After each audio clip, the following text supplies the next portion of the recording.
I wasn't supposed to hear it. I wasn't even supposed to be awake at 2 a.m. But insomnia has a cruel sense of timing, and my phone buzzed on the nightstand, lighting up with her name. I groaned and reached for it, thinking it was just another random call, maybe a misdial. Then I saw the voicemail notification. Curious, and maybe a little worried, I pressed play. Her voice. Sweet. Casual. Laughing softly. Hey. Yeah, it's me. Just wanted to check in. Oh, sorry, I didn't mean to leave a voicemail. Call me back? Then a click. Or so I thought. I sat up, rubbing my eyes. Something about the tone sounded different. Lighter. Intimate. Too intimate. Curiosity overtook caution. I replayed it, and that's when I heard it. Another voice. Male.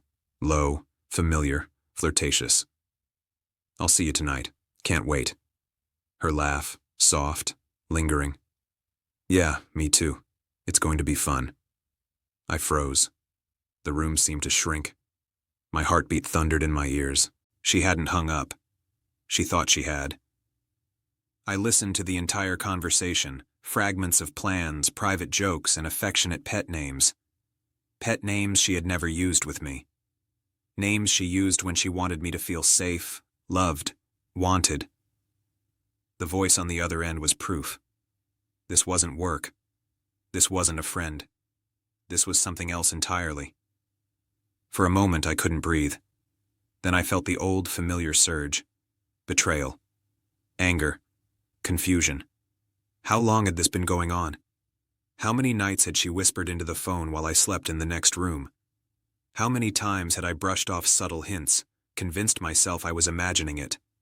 I thought about confronting her immediately, storming into the bedroom, phone in hand, demanding answers.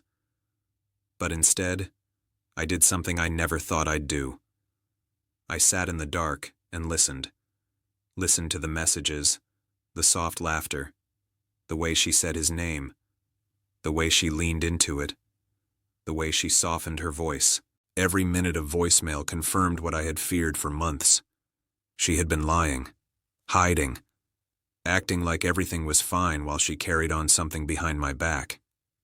The next day, I pretended I didn't know. Pretended like the normal routines of our marriage were still intact. I smiled, asked how her day was, made coffee in the morning, all while carrying the weight of 1,000 unanswered questions. I watched her texts more closely now. Not snooping for the thrill, I already knew, but for the patterns. The subtle disappearances, the unexplained bathroom breaks, the occasional glance at her phone that made my stomach twist. Each one was a reminder of the voicemail I'd accidentally discovered. Weeks passed. I didn't confront her. I didn't mention it. I waited. And then one evening, she came home late. Again. I was waiting. She tried the usual excuses, traffic, a meeting that ran long. But something was different. She seemed flustered, more tense. I didn't ask about it. I just nodded and poured her a drink. She glanced at me, eyes searching for... What? Forgiveness? Oblivion?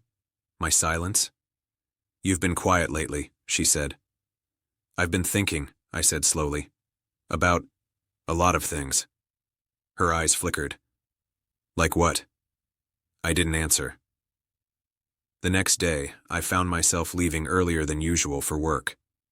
Not because I wanted to avoid her, but because I couldn't sit still in the same house with someone who had lied so thoroughly. I realized I was living alongside someone who had already moved on emotionally, even if not physically. One night, I couldn't take it anymore. I sat on the couch, phone in hand, and replayed the voicemail again. It wasn't just the conversation. It was the casual tone, the ease with which she had shared herself with someone else. It wasn't infidelity in the heat of a moment. It was intentional, careful, calculated. By the third replay, I felt the decision crystallize inside me. I couldn't stay. Not while pretending. Not while pretending that things hadn't already ended in her mind. So I packed a small bag. Not for weeks, not for months. Just enough time to clear my head and figure out what to do next. I didn't leave a note. I didn't send a message. I didn't need to. Because when she called later that night, I didn't answer. She left a voicemail, her voice trembling. "Where are you? Please, I didn't replay it. I didn't listen. I drove away. The voicemail I had accidentally heard at 2 a.m. stayed with me, a haunting reminder that trust, once broken, cannot be ignored. I don't know what she expected me to do. Forgive? Stay? Beg? I only know what I had to do. Walk away before the betrayal consumed me.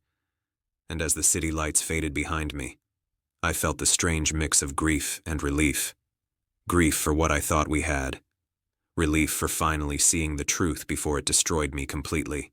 Because sometimes the universe gives you a sign in the quietest, most accidental way, like a voicemail left at 2 a.m. and the other person forgetting to hang up. And sometimes you have no choice but to listen.